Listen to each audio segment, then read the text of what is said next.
Hi, and welcome to this episode of Geekery in General. I'm your host, Chad, and with me tonight, as always, is Al. How are you doing tonight, Al? Hey, I'm actually the host of this show. Not anymore. Okay, so I guess you're taking it over from me, aren't you? No, not really. I just Okay. decided it might be fun to once in a while, give your listeners something a little different. So instead of listening to you introduce it, they get to listen to me introduce it. That's all.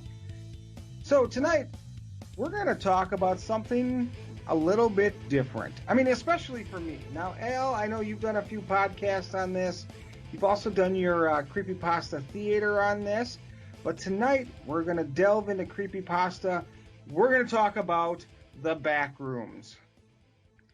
If you're not careful and no clip out of reality in the wrong areas, you'll end up in the Backrooms, where it's nothing but the stink of moist carpet, the madness of mono yellow, the endless background noise of fluorescent lights at maximum hum buzz, and approximately 600 million square miles of randomly segmented empty rooms to be trapped in.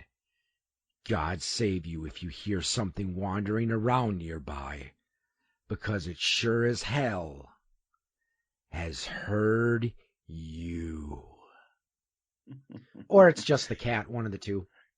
That was the biggest thing I couldn't wrap my head around until I was watching one of the many videos that I watched today about the no clipping. I'm like, what the hell is no clipping? And here it's actually a term that goes back to video game players, which I don't play video games, which is why I was confused by the term no clips. And actually, I just found this out the other day when I was researching. No clipping is technically not the correct term for the phenomenon that people use when you enter the back rooms. See, technically, no clipping is when the camera is allowed to see through solid objects.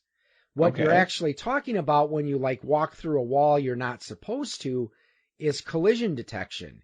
Because again, the way most video games work is, okay, your character, if they jump on a platform and it's supposed to be a solid object, then the game has the avatar representing your character stop on that platform. If you walk into a wall and the wall is supposed to be solid, it stops the character there. So technically, well, okay, this is a work of fiction, so of course we don't have to be 100% accurate here, but technically when you're no clipping, you're actually just failing collision detection. As far as video games go, so it's collision detection. But why is it when you walk through a wall or something in a video game that you fall into this void? Or in some of the clips I saw, they actually show you under the map and you can still look around and stuff, but you can't really move.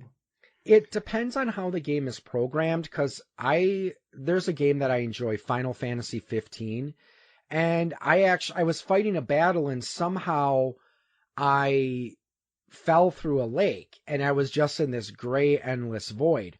So probably what happens is, this is just a guess, but the game programs, the game programmers design the places that your characters can walk and can't walk, and usually I think the term is a skybox. So they usually have this, dome that is further than you could ever possibly reach. Mm-hmm. So I think the way it's supposed to work is that when you fail to collide with the ground, you just end up in this void. And since, usually it's grayish or bluish or whatever color the skybox is, and then what happens is you're just falling because there's nothing there for the game to tell you to stop. So that's why it's a programming issue, basically. Yes, correct. Because I've run into that on some games that I play on my phone. There's one game that I used to play a lot. I don't remember what it's called, but basically you have cars or motorcycles or whatever, and you jump off this, you jump off a jump, and you're supposed to land in this platform. Well, sometimes you just have way too much power and you overshoot the platform. And if you go far enough, usually you hit this invisible wall.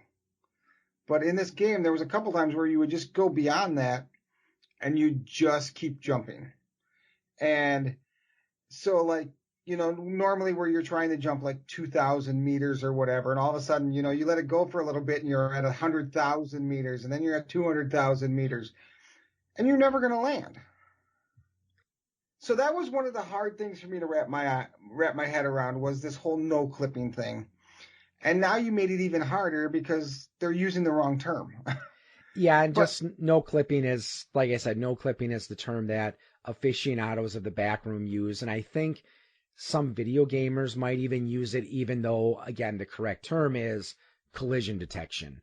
Right. See, to me, what I thought of when no clipping, when they were talking about the video games, is, okay, so you build this room or whatever, but the programmer doesn't clip it to the floor. Like, it's there, but it's not there because the programming wasn't complete. So that's the way I kind of interpreted no clip. But this is actually your podcast, so why don't you get us started here? Why don't you lay out what we're going to talk about tonight, and then we'll get started. Okay. Well, the subject of today's episode is we're going to be talking about the Backrooms, and specifically how you might run a tabletop role-playing game campaign in this particular place. Now, I actually first learned about the Backrooms late in 2019. I was running a playtest session for a game I wrote called Strange Things Afoot, and my players were in some sort of underground complex. And one of my players mentioned, this kind of seems like the Backrooms. And at this time, I had no idea what the Backrooms are or what they were. And I asked, okay, what's that? And he, showed me the picture that had that block of text I read a little while ago. And when I got home, I watched, I did a YouTube search and I watched a video on the Backrooms.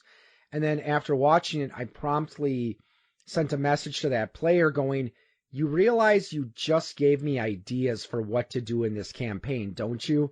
Sinister laugh.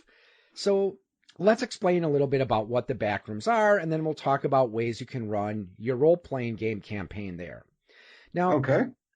The Backrooms, first let's talk a little bit about how they came about. So back in 2018, there was a post that appeared on the website 4chan in a thread about cursed images.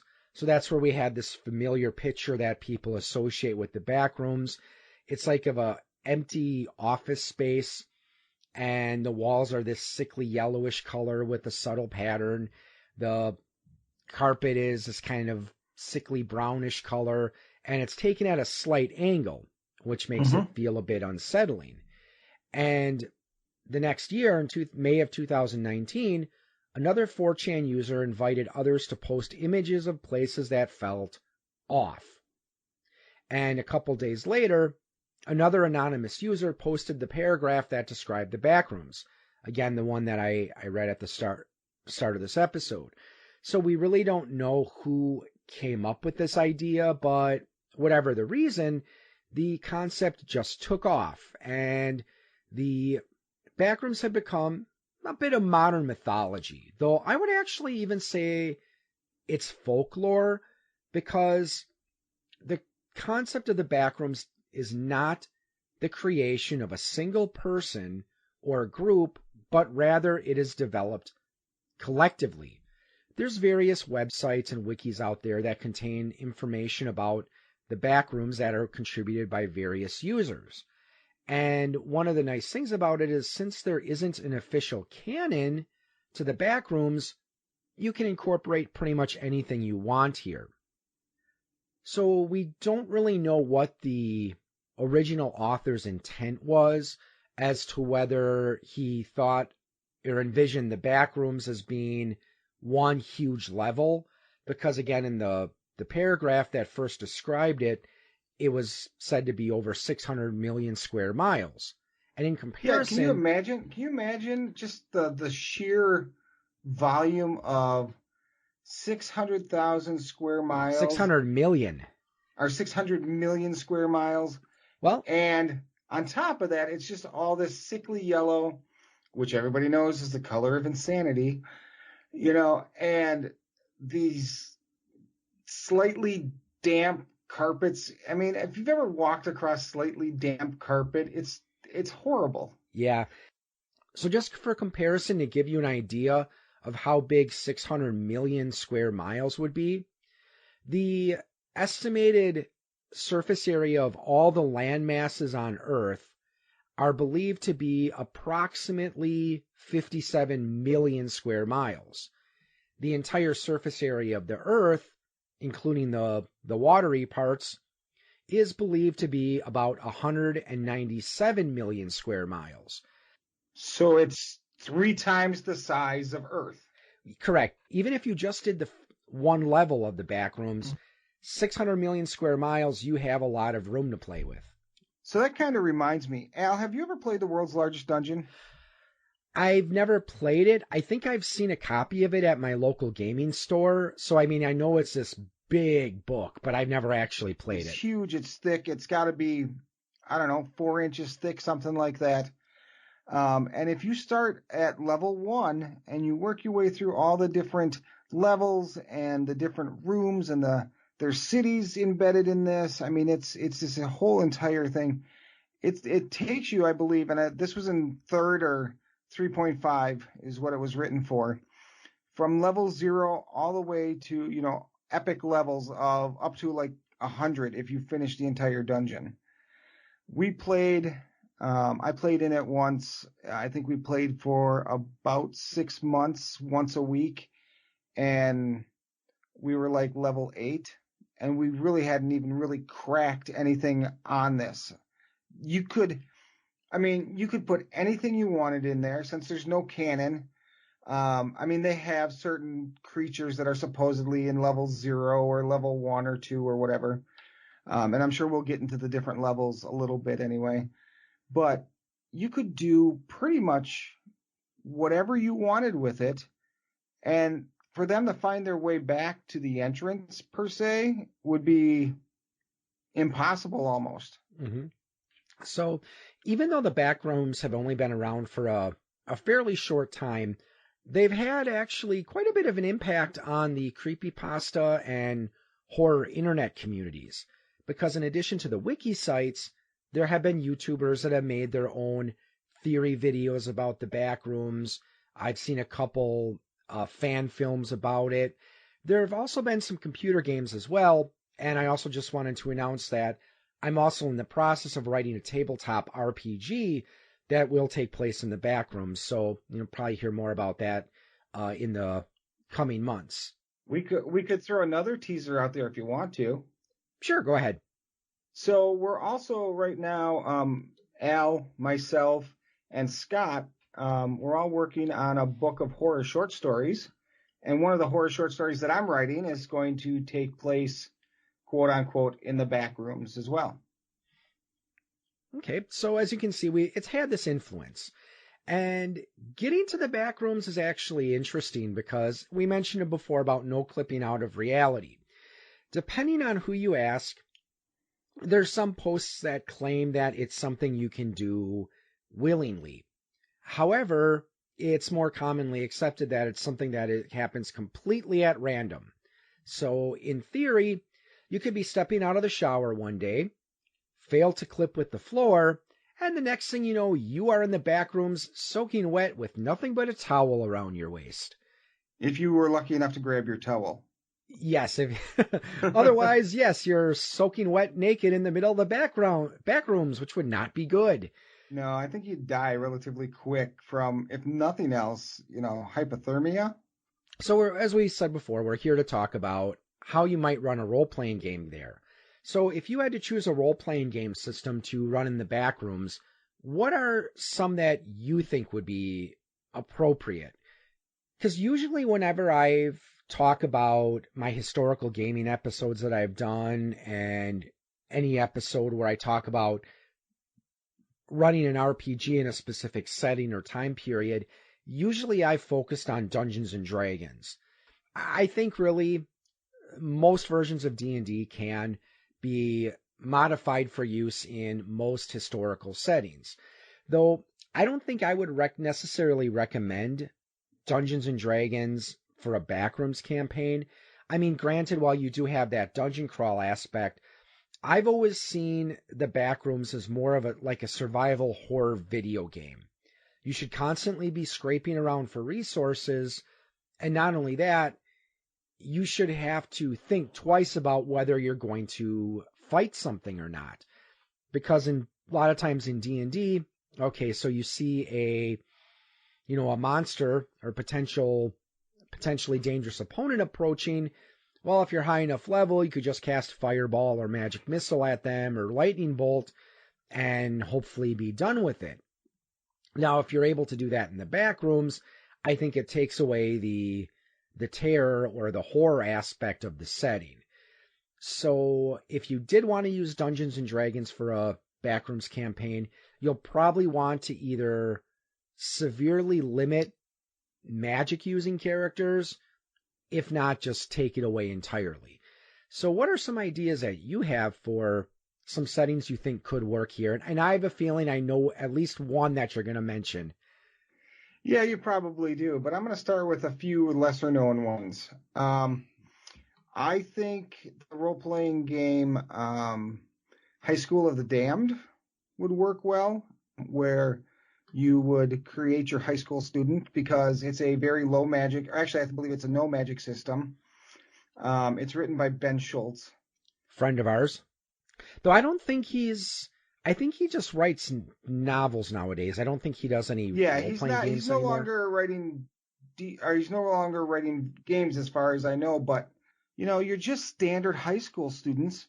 You go out, you have the things that a high school student would have available to them.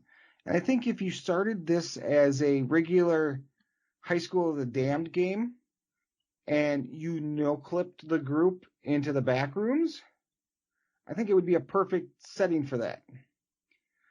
I would also say that from what I know of your game, Strange Things Afoot, I think it would work good in that. I mean, I played a game one time that was pretty close to something like that anyway. You took us into a bunch of rooms and, we had to figure out this maze and how to get out of it. The adventure that Chad is referring to is called The Yellow Maze, and it's one of the demo adventures I made for Strange Things Afoot, which it's basically a game I made that takes influence from creepypasta and urban legends. And I told you the story before about how one of my play testers told me about the Backrooms, and the Yellow Maze was actually inspired by the Backrooms. So, and yeah, with Strange Things Afoot, it does have magic in it, but the magical effects are very subtle. Yes. And then, of course, the main one, the first thing that popped in my head when you said this was Call of Cthulhu. Because you can limit it very easily. So I would recommend the Call of Cthulhu Gaslight setting, which is the 1890 setting. And the reason for that is it would severely limit the type of high-powered guns your players could have. But if you were going to do the Backrooms, I would actually recommend that you just don't allow guns in general, because it would be okay if they had a knife or a club or something like that, because some of the creatures, that's enough to get rid of them. Some of the creatures, it wouldn't be, and it would be an actual fight for their lives. So I guess if I was going to run it, I would probably use Call of Cthulhu just because I'm familiar with the system. It's a percentile system. It's really easy. It's already a horror-based system. So the only drawback to any of these things is you would have to stat out the creatures, because I don't have creatures in the Backrooms in my Call of Cthulhu monster manual. Now, I admit I don't have a lot of experience with Call of Cthulhu. Only played it a handful of times, but I think that it lends itself well to the Backrooms, because not only is it the type of setting where you're not going to have a lot of powers and abilities, but you have the sanity system. And I think that's something that you should incorporate in the Backrooms, because there's a possibility, since you're going to be alone a lot, you are going to be driven insane by the Backrooms. So that's why I think it would lend itself well. Another system I think would work really well with modification would actually be TSR's Marvel superhero system from the 80s, also known as the face rip system. However, of course, you'd want to take away the superhuman powers and cap the stats at normal human levels. So again, if you take away the superpowers, don't allow characters to have superhuman strength and endurance, just keep them as normal humans, I think it could work. That system could work as well. I don't know. As a player, I'd be like, why are we playing superheroes, the superhero system, if I can't be a superhero? You know what I mean? Because I think the Backrooms is one of those things where you sell your game as something else. Like I say, hey, we're going to play Gaslight Call of Cthulhu. My friends would be like, okay, what's going on? And I can say, you can say whatever. You're going to be working for the queen. You're going to be, because after, and maybe even play that game for a session or two and then have them clip out. It doesn't work so well for like a convention game because there you want them to have the flavor of the game. Yeah. But I think like for a campaign that you're going to run that's going to last a while, hell, play 1 or 2 sessions as the actual game. Say, hey, we're going to play Call of Cthulhu. Stuff starts happening, and then something happens, and they clip out. Now, that's the other thing I would recommend is keep your party small. 1, 2 at most, I would say. And then if you can, separate them. Yeah, I think a small party would work best for a Backrooms type setting. Just because since you are going to be in a lot of closed, cramped spaces, you don't want to have a large group of people in there. It's just going to be, if you think about it realistically, it's going to be hard to do anything.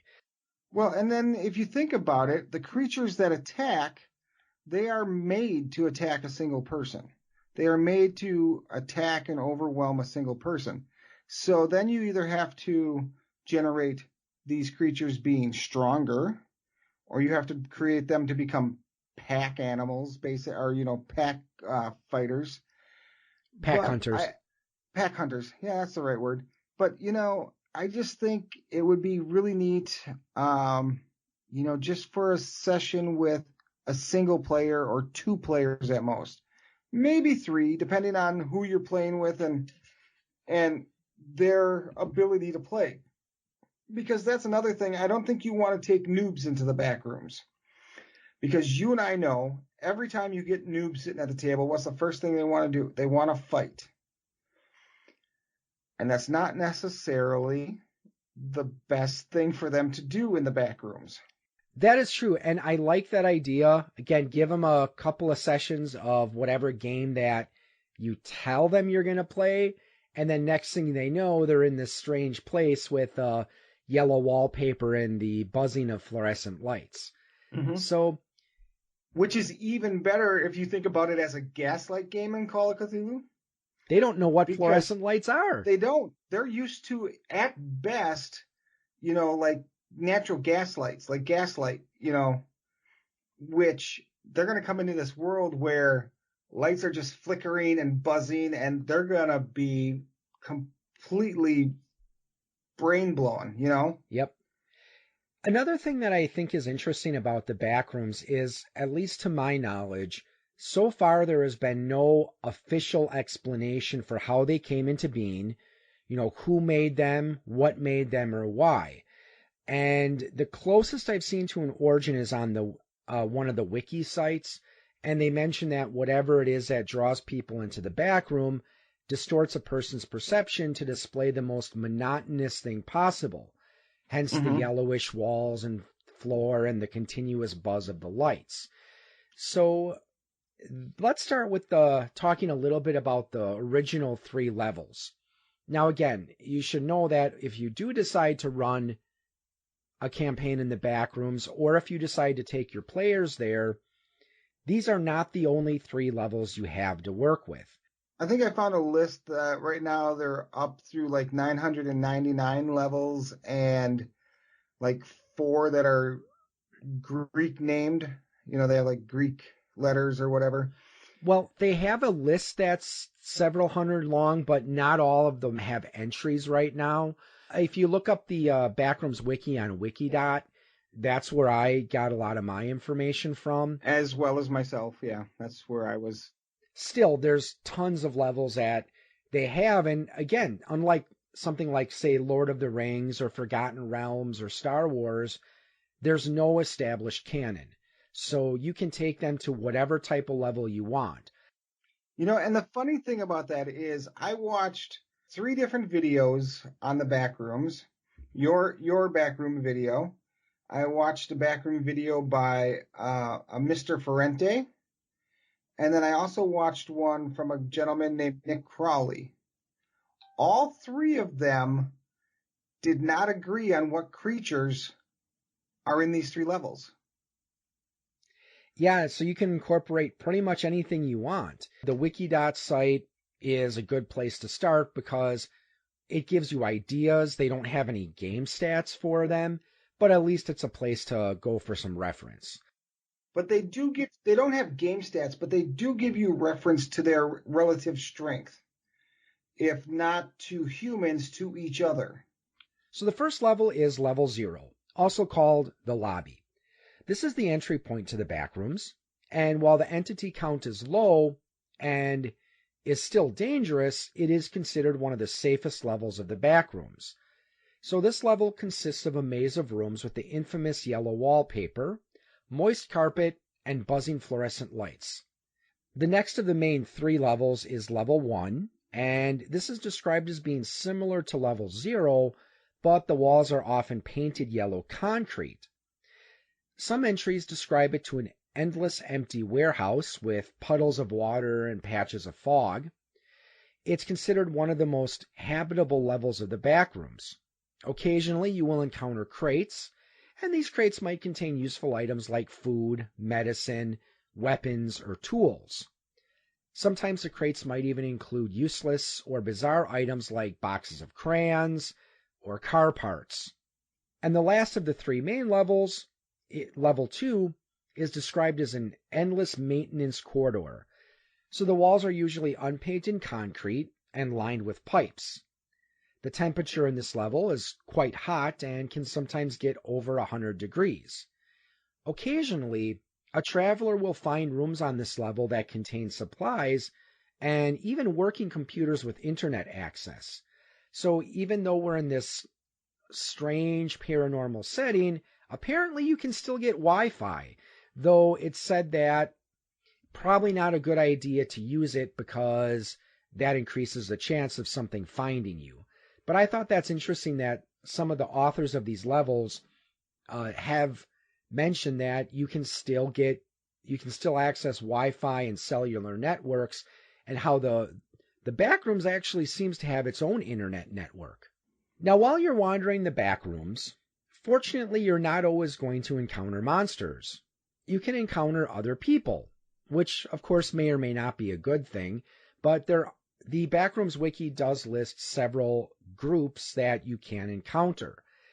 Perhaps the most important one is the MEG, the Major Exploration Group. It's said to be a friendly group that tries to rescue and assist people lost in the Backrooms.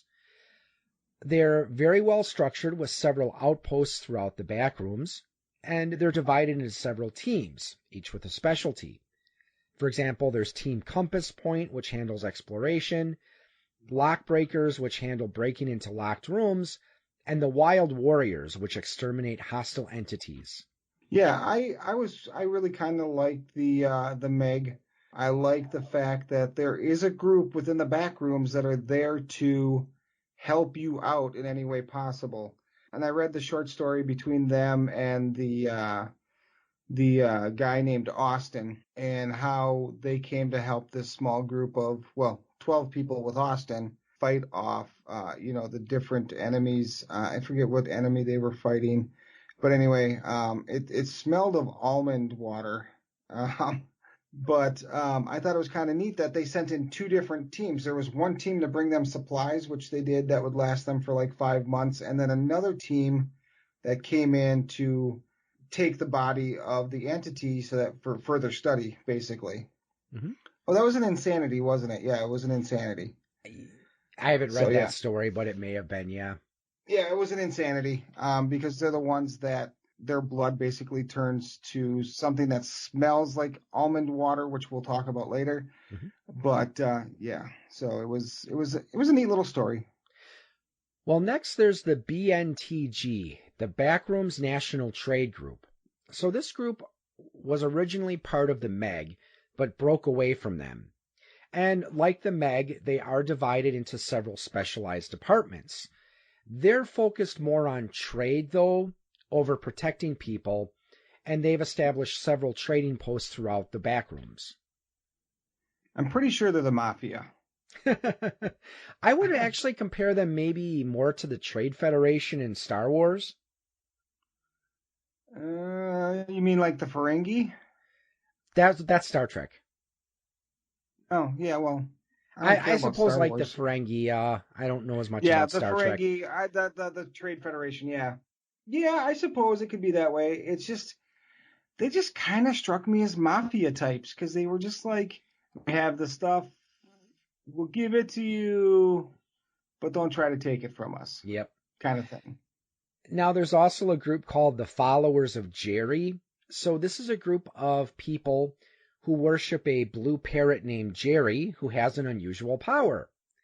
When Jerry touches someone, that individual will regard Jerry as a god. Yes.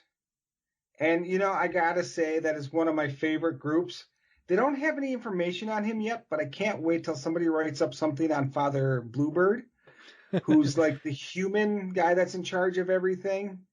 And then you got Jerry, and then they're basically cultists. They're followers of Jerry.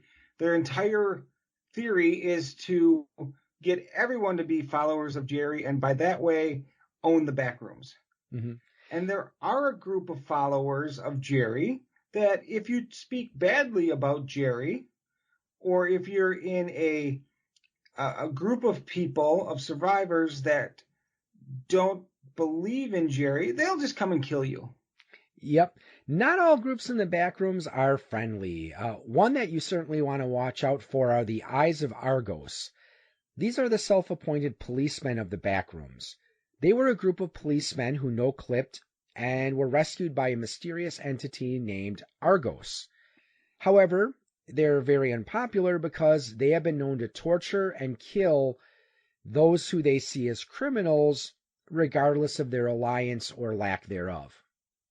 Yeah, they attack anybody that breaks the laws of Argos. He wrote a book about it. If Argos himself comes after you, you know you're in deep water because he kills. He doesn't ask questions. If you break one of his laws, I mean a major one, it's got to be a really bad thing. Like the story I read, the guy had killed 7 people.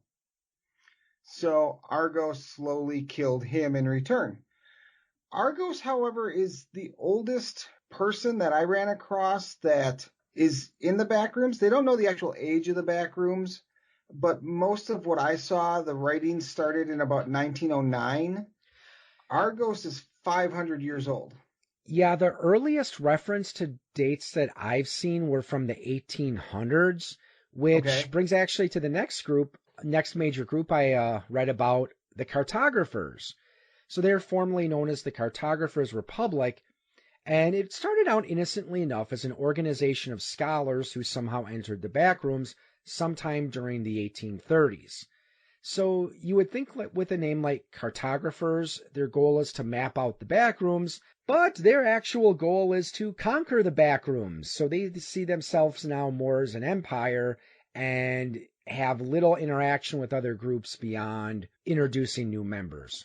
Yeah, they're kind of dicks. Yep. There wasn't a whole lot of information even on the Wikidot on these guys. I think it's a group that's still being built, but they not somebody you want to run across. Yeah, so as you can see, there's both good and bad groups that are in the Backrooms, and I think that introducing them can certainly add to the campaign, because you might have to choose, do you want to remain a wandering nomad, or you might want to join a group for protection, but then again, you never know when you join a group if there's another group that might hate you for no other reason than the fact that you're part of whatever group. Right. Yeah. So it's kind of a damned if you do, damned if you don't, but I think most people would want to join a group just simply because that's how they're going to keep that human contact. We all go nuts really quick if we don't have human contact. Yep. It's just the human condition. Yes, so that's something that I think would be very important in a campaign, especially hooking up with a group for protection and information and survival. Now, speaking of survival, one of the items that appears in a lot of entries is almond water, which is interesting because this is kind of like your Swiss Army knife of magic potions that you can get in the Backrooms. Yeah, pretty Now, much. yeah, in its natural state, it's actually can be dangerous to drink, so you have to boil it first. But it does a number of useful things. So it seems to function like holy water. There's certain monsters that can be repulsed or hurt by it. Or tamed, because you can tame Jerry with sunflower seeds and almond water. It also restores your sanity. Again, very important in the Backrooms. There's some diseases and inflictions that are found in the Backrooms that can be cured with almond water. There's also super almond water, which is, well, in D&D terms would be probably like a potion of extra healing. So it's more than that, because super almond water, my understanding is it reheals. Like if you lost a limb, it will reheal your limb. If you're poisoned, it gets rid of that. I mean, it pretty much is a cure-all. There's also another entry I saw, and I forgot what it was for. They mentioned cashew water, but I couldn't find anything about what it was supposed to do. See, I didn't see that one. But taking a step back here to almond water, it also rehydrates you. It also has minor nutritional value. But what I liked about it is they told you where you can get it. So level 4, it's everywhere supposedly. You can just find bottles filled with it on level 4. But it's also, you can find it on 10, 11, 18, 28, and 29.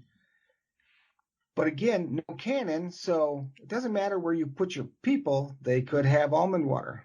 You could also visit the party goers on level fun. They have lots of almond water, or so they say. If you believe them. Yes. By the way, don't believe them. There's also another level I saw. I don't know if it was a sub-level or a joke level, because there are some people that have made joke levels. There's one called the Snack Rooms, so you can find it there as well.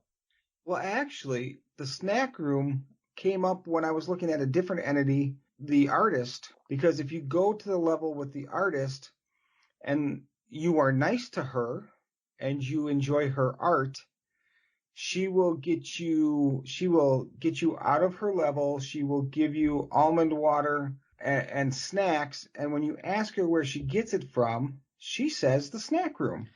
Okay, so maybe it's a sub-level, because that's one thing that's weird, and again, this just goes along with the fact that there's no real established canon, because there's your normal levels, there's sub-levels, there's negative levels, there's joke levels. Yeah, there's a lot out there. Yeah, one of my favorite joke levels was called "Oh God, Oh Fuck." I guess it's this level where like Pope Francis is looking at you all the time. Oh my God, that would be horrible. I don't know, if it's the real Pope Francis, he seems like a decent fellow. No, he's a decent guy, but he's still the Pope. I mean, I'll pass. That was strictly listed as a joke level, though. Right, but imagine right. you do go to a level where it's like everywhere you go, there's Pope Francis looking at you. I'd probably shoot myself. Moving on, another item you can find that I saw was a fire salt, which is a crystal that can be used as an explosive, a source of heat, or even a fuel if you find a vehicle within the Backrooms. There's also another thing I saw, Smiler repellent, which I didn't look too much into the Smilers. I just know they're a type of entity you can find in there. So apparently this will repulse them for a few minutes. Okay, stepping back to fire salt. So it's an impact weapon. So basically if you find crystals, depending on the size of the crystal, depends on the size of the boom. But did you read about pyro oil or pyroil, Yes. which is liquid fire salt, which you can use. You can melt it down to make this pyroil and then cool it and have a bigger boom. So I thought that was really cool. One of the things I found is something called Oracle. Did you read about Oracle at all? No, I didn't get a chance to, no. Okay, so Oracle is actually it's a highly classified Meg project. So when you're on the wiki, it's like, click here and enter your administration password to get to this thing. But of course, you just click it and it pops open. It's lesser known. It has healing and strength properties to make you like super soldiers. So what they said is they don't want the world at large, i.e. the Backrooms, to know about this, because if they know about it and somebody other than Meg gets a hold of it, they could wipe out Meg as an entity altogether. And that's on like just a milliliter dose. I mean, that's how powerful this stuff is. So I thought that was kind of cool. So I wanted to bring that one up. Now, there's, of course, a lot of enemies that you can find roaming around, and we've talked about a couple of them. One of the more common ones appears to be insanities. So this is what happens when a human goes insane in the Backrooms. Their skin turns red, their mouths become insanely large, grins. They're said to move slow, so I would probably stat them as zombies, even though I guess technically they're not undead. So there's 4 stages to becoming an insanity, though it is possible to revert a person back to normal if they're given almond water before reaching stage 4. Well, yes and no. I mean, the way I read it is stage 1 is just a normal insane person. Almond water will definitely bring them back. Stage 2 is when their skin starts to turn a reddish brown color, and almond water is good and should bring them back. So stage 3 is when they start to develop these holes in the skin they talk about, and it secretes a viscous clear liquid that smells like nuts or almonds, but they don't believe it's almond water. Now, if you give almond water to a creature that's at that stage, it's iffy whether or not it will bring them back. And then, of course, the 4th stage is when they get the big smile and the eyes and things like that, and almond water won't help at all. When they reach 4th, it's not, just turn and run. Another enemy we also mentioned were the party goers. So they look kind of like the old cartoon character Gumby. They come in a variety of colors. Their arms end in mouth-like features that resemble the mouth of a lamprey. They sometimes carry balloons, and the reason people fear them is because they're said to transform people into partygoers. They will make entries in the Backrooms database in an attempt to lure people into traps, but it's said that they always end their entries with a smile emoji, so fortunately it's pretty easy to tell what they're doing.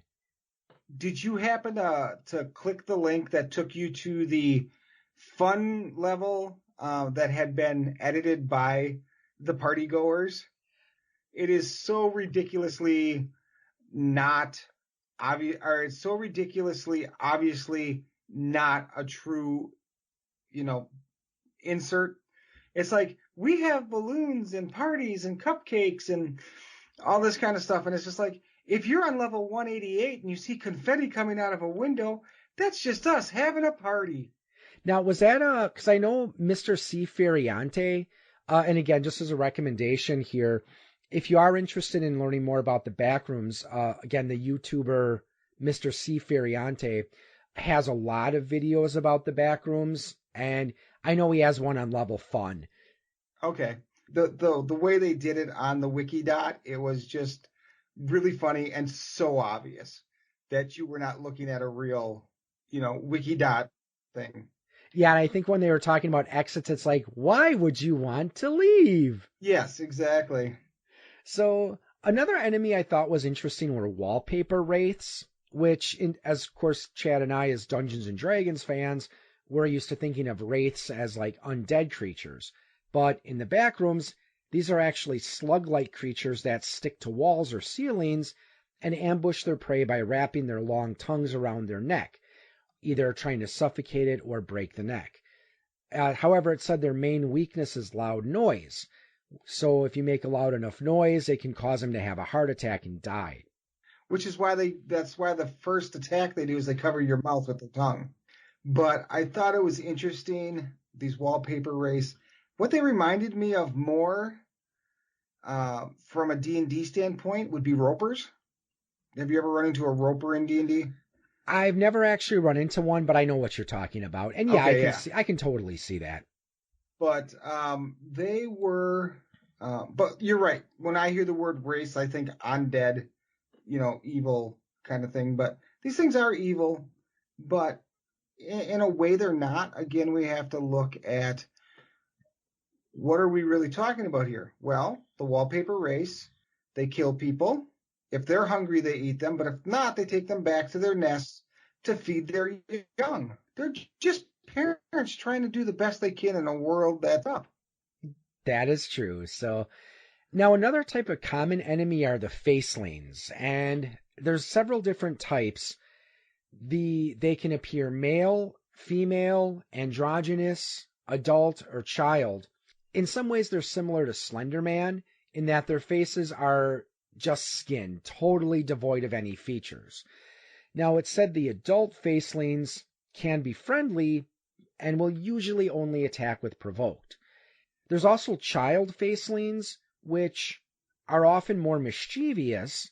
They usually carry knives, so they're very unpredictable in that sometimes they only want to play pranks, sometimes they're more hostile. And the one thing that really caught my eye about the children facelings is they are always female. Did you catch that? I think I saw they're mostly. Are they always female or just mostly? Yeah, it said always female, okay. Which I thought was interesting. Okay. There's also pink dress facelings, and when I last checked the wiki, it said that they were the deadliest kind, or among the deadliest kind of facelings. Though so far it seems no one's really elaborated as to why they're so dangerous. Yeah, basically what it said, I mean, there wasn't a huge entry, but basically what it said is if you see the pink dress, it's already too late. Yeah. Shadow facelings, they look like silhouettes, but they're solid, and I know they're also supposed to be pretty dangerous as well. There were also the memory facelings, so these are also extremely dangerous because they take on the appearance of a friend or a loved one, which when you've been stuck in this yellow maze of rooms, I mean, if you all of a sudden see, your boyfriend, girlfriend, or one of your parents coming towards you, that could certainly catch you off guard. Yeah, and with that one, I'm going to sidestep here a second because I know I've got one more faceling at least that I want to talk about. But memory facelings are not like the other ones because they don't know exactly how they're created, but they do with the memory facelings. So there's an entity called the memory worm. And what that does is it alters memories. It will eat you. When it eats a human person and it passes through its digestive tract, it will poop out other entities. And one of the entities it poops out is the memory facelings, along with wormlings and splats. That's a charming thought. Right? Now, the other faceling I want to talk about, which was not on your list, was the old man faceling. Did you read about Chad, him at I all? wonder why you wanted to talk about old men. Hey, you're older than I am. Not by much. No, but you are. So anyway. I'm in my mid-40s. I'm still in my prime, in theory. So anyway, these old men facelings, they're pretty much harmless. And they have wrinkles on their and they're just creepy. They will like walk up to you and feel you to see what you are. So like if you don't want, they're not going to hurt you, but if you don't want that to happen, when you see one, you just go the other way. If you feel like getting felt up for a while. So I wonder if they tell you to get off their lawn. Of course not. They don't have mouths. And they don't talk anything about having a psychic link. So I'm going to say no on that.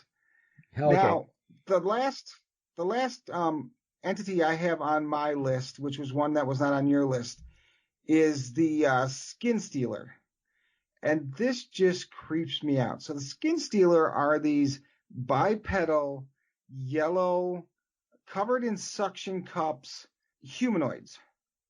So what they do is they mimic humans by wearing the skins of people they've killed. They are very creepy. They may have several layers of skin, and they can make human sounds, but they're not intelligent. So they just say the same words and stuff over and over that you might have, but that they might have heard. So they don't tend to speak very often, but when they do, they don't understand what's being said to them. They will just say phrases that they've heard over time.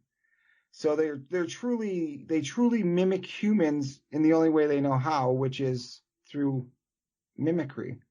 So to draw a parallel from Dungeons and Dragons, they're kind of like the mimics of the Backrooms. Yeah, really, they really are. Because like the mimics in D&D, they mimic whatever treasure chest usually, because adventurers are greedy. But they can mimic whatever depending on the size of the mimic. I once threw a mimic at a group that was a door, and then the best part about this was somebody attacked the door when they realized what it was, and then the monk walked over there and punched the mimic and got his hands caught in the mimic. It was fun. Yep. Well, I think this is a good place to end. So hope you guys found this interesting. Again, if you are interested in learning more about the Backrooms, look up the Backrooms wiki on wiki. I don't know if it's .com or .org. I think it's .com. But yeah, just look up the Backrooms wiki. Again, if you go to YouTube, Mr. C. Ferriante has a lot of videos. I did a video on Point of Insanity Game Studio about the Backrooms. Nick Crowley. And yeah. I know David Crypt is another guy who's done some videos on the Backrooms. So yeah, just look up the Backrooms and you'll certainly find lots of information out there. Well, with that said, I'd like to thank you all for listening today. And until next time, have a wonderful day and happy gaming. You have been listening to a presentation of Eclectic Media Podcasts. Visit our website at www.eclecticmediaproject.com and check out our publishing arm at www.poigamestudio.com.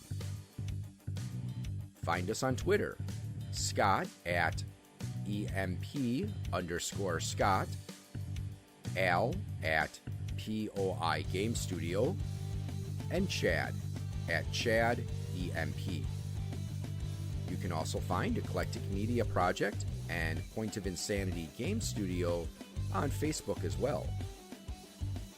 Listen to all of our podcasts on Anchor.fm, Apple Podcasts, Pocket Casts, and Spotify. Thank you for listening, and we look forward to bringing you more entertaining and thought-provoking content.